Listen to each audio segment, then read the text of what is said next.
Hello everyone, welcome back to my channel. Today I'm going to be giving you guys my tips for your grad school interview.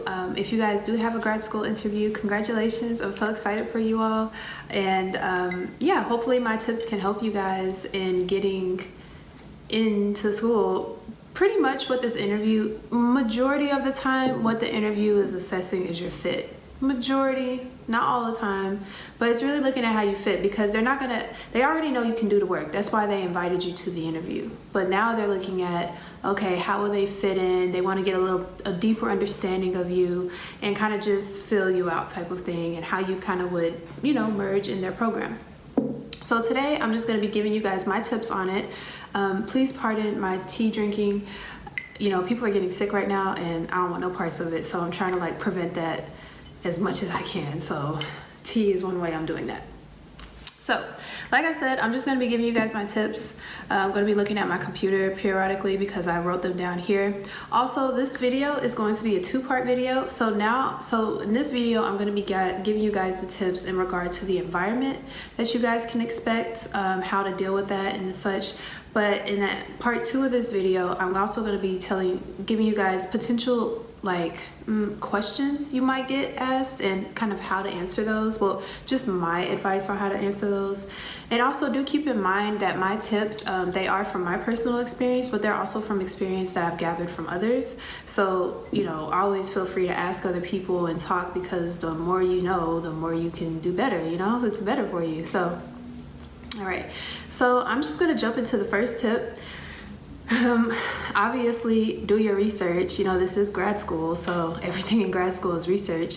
And here, if you're in this position of an interview, you should know a great deal about your potential advisor. You should already know, this is who I want to work with, this is why I want to work with them. But now you're going to have to broaden that research and look at other faculty professor research and see what it is they do and get a better understanding of them. Because sometimes, which I'm going to get into this more in the different types of interviews in a second, but sometimes you won't just be interviewing with your PI, person of interest, but you'll also be interviewing with other faculty members. Sometimes you will just interview with the PI, and that's fine. But other times, in my experience, I worked with other faculty members, and what I did was I researched. I read some of their research, actually. I looked them up, and each one, I read some of their research. I kind of got background information of them, based on their page and all of that, just kind of what they're into and such. And I did bring questions that I was genuinely curious to know.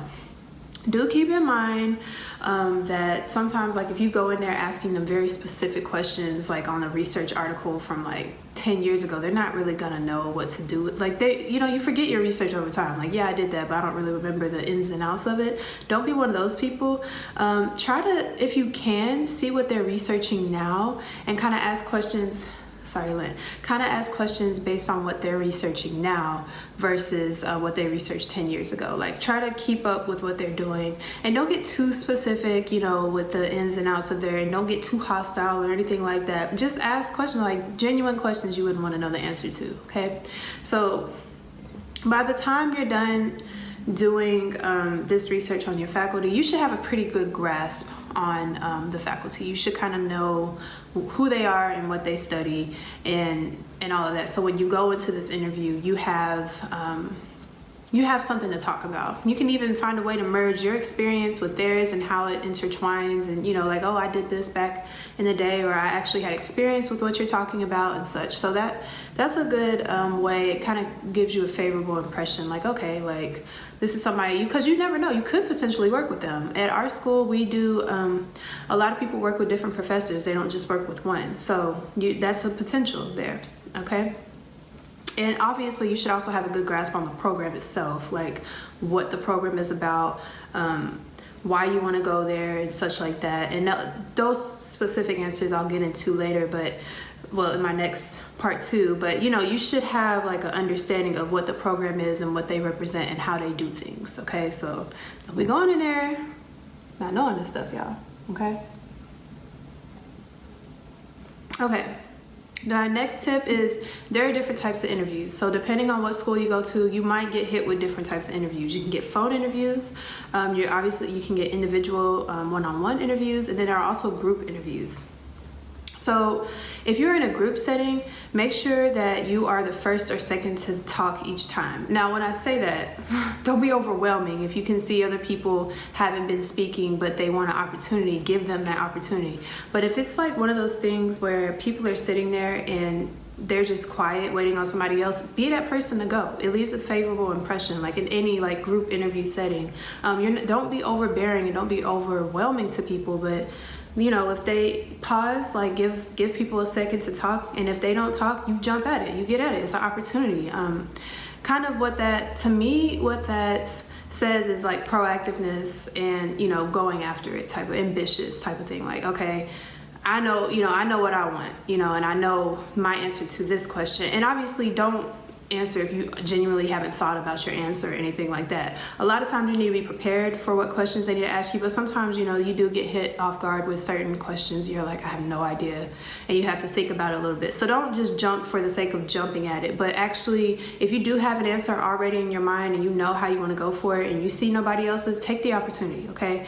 And just don't go first or second every time, or majority of the time. Just don't be like third or fourth majority of the time. That's not really a good look, okay?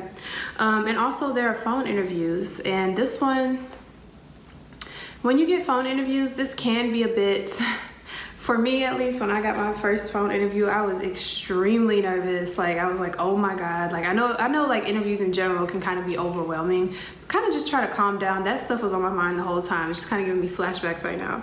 But when you do have a phone interview, this is obvious. I think you guys all know this. You should know this. You should have time set out where it's quiet and you can just give your 100% attention to it, okay? And just, you know, it's a phone interview, okay? So you know how that goes. Normally phone interviews are used as like a pre-screening to the actual interview. That's kind of what happened in my situation. I got called and was asked like basically questions among my weaknesses, and then when I was then I was asked to come in for an in-person interview. So sometimes that's just gonna be a way of you know, seeing what you're about before they put the money into bringing you in. So just kind of have your answers ready for that too. Like, make sure you do study and do your research in this context too. You might though want to focus more so on your advisor, because it's more than likely going to be your advisor calling you and asking you questions. So you don't necessarily have to go all out with all the research on the faculty as much, unless they specifically tell you a group of people.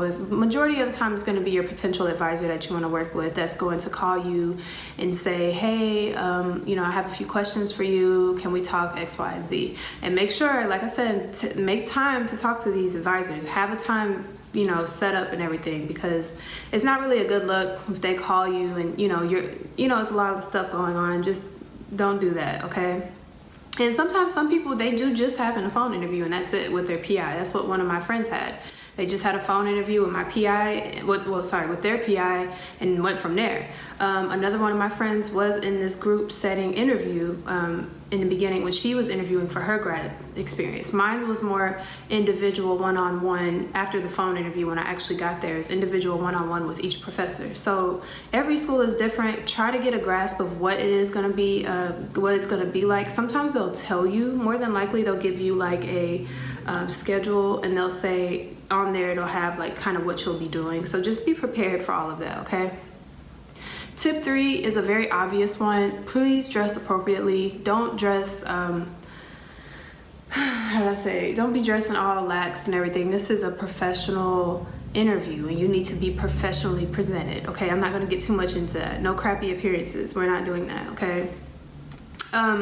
The next thing is to socialize with the grad students. I know this can kind of be a bit, I don't want to say intimidating, but you can be a point of nerves as well. But you know, grad students do not have control over who gets in. Okay, that's one thing. They don't have control. However, if a professor is already leaning in a certain direction of a student, the student can give reasons that solidify the professor's views. So for instance, if there is a student who comes in and they they act very weird when they're staying, because a lot of times the potential applicants, well, the applicants will stay with current grad students. They'll stay in a place of them and all of that. And if you're staying in somebody's space, you obviously need to be polite. You need, those obvious manners that you should have when you're staying with somebody. Don't be closed off. Talk to them, okay? When I went through my grad school interview experience and I was staying with my grad student, I talked to her. I mean, she opened that door for me. A lot of times grad students will open the door for you. Sometimes I know some people can kind of be weird. So if you're in one of those situations, try to just maneuver it, finesse it as best as you can. But if you're in one of those situations where the grad student is very talkative and they want to like talk to you and help you out and such, do engage in that. There was one student that I heard that was not as engaging with a grad student, and it just didn't work out. They were just very weird with the other students. And like, again, sometimes interview just does assess fit sometimes. So you want to make sure that you are engaging. Like, don't be weird. Like, there's no reason to be like that, okay? We're here to help. Grad students are here to help, and we want you, we want you to feel as comfortable as possible. That's kind of our job during this process. Like, we're guiding you from, well, at least in our thing, we guide you from room to room and all of that. But we also want you to feel comfortable and open, like actually ask questions, like see like what you really want to know, like behind the scenes that the professors aren't going to tell you. Like, the grad students can really be a good point of reference. So, and no one's looking to sabotage you, so don't look at it like that. Like I said, we're normally open and excited of new grad students coming in, and we want to help you get in as much as you can, especially if you're somebody that wants to work with our advisor. We're like, oh, let's see, where we could collab at or what could happen with that and such. So just be open with that, okay? There's no reason to be like that. My next tip is to don't talk about other offers that you have, okay? That is not a good look. I mean, obviously, you can, like, it's not something you have to keep under wraps or anything, but don't consistently bring it up over and over again. That does not look good at all, okay? We know, especially, people know attractive applicants when they see them, okay? They're gonna know, like, they have other offers on the table, et cetera, et cetera. And a lot of times, certain fields are so small, like, they can, communicate and talk to each other. So don't forget that. Like, don't go bashing no other program. Don't go, talking about people and all of that. Like, don't do that. That is not a good look. And just don't talk too much about what, if you got another offer. Like, and a lot of times grad students will ask you if you have another offer somewhere else. Don't be afraid to be honest with your answer. Like, yeah, I've got an offer here, or da da da. They're not gonna use that to sabotage you. Like, literally, it's just out of curiosity sometimes. Nobody's looking, I don't know. Like, I feel like some people just feel that way. And I understand, it's nerves or whatever, but just kind of be, tone it down sometimes, okay? And the next thing is socialize with other interviewees. These could potentially be your classmates coming up, next year, the upcoming semester. So get to know them, like, talk to them. There's nothing wrong with, even if you are talking, y'all are in, like, competing for the same advisor or something like that. It doesn't have to be harsh or anything like that. At the end of the day, this is just business. Get to know these people, because you never know, like, you might get into another program and they're in this program, and then you guys might end up collabing on something later on down the road, or they might have contacts somewhere here. And if you guys had a really bad experience and it was like one of those things where, oh yeah, she was very rude and unnecessary, like, I don't know, like, that stuff can affect you later. So always be polite, always be engaging, talk to people, don't be afraid of that, okay? I'm trying to think of something else that I have on here. Like I said, I was just gonna address the environment that you are more than likely expected to be in. Other than, like, don't be weird, like, just be yourself. Like, obviously don't be, you're not going to the club or anything like that, but just at the end of the day, you're getting to know this program too, okay? It's not just about them getting to know you. You are getting to know them too. So you need to assess, would I even feel comfortable going here? Would I even fit here? Would I feel happy here? Okay, so when you're also going into this interview, keep that in your mind too. Even if this is your only offer or something like that, don't accept it if you really don't want it, okay? Like, you can apply next year to somewhere else or something. If you don't want it, don't do it. Like, that's just that, see what it's like. And if you're not feeling it, you're not feeling it. It's not for you. Listen to your intuition. So just keep that in mind, guys. It's not all about them and all of that. It's also about you and how you're going to get through this program. But anyway, guys, that kind of concludes my first part of my interview tips for you guys. I really hope this is helpful for you all and you all use this. And like I said, good luck to you all. I really, it's so exciting. I know this is a very nerve-wracking moment, but you got this, you can do this. And yeah, look out for my part 2 video where I'm actually going to be giving you questions that you should expect to get and how to kind of answer those in a way too that will help you. But all right, I'll see you guys later. Bye.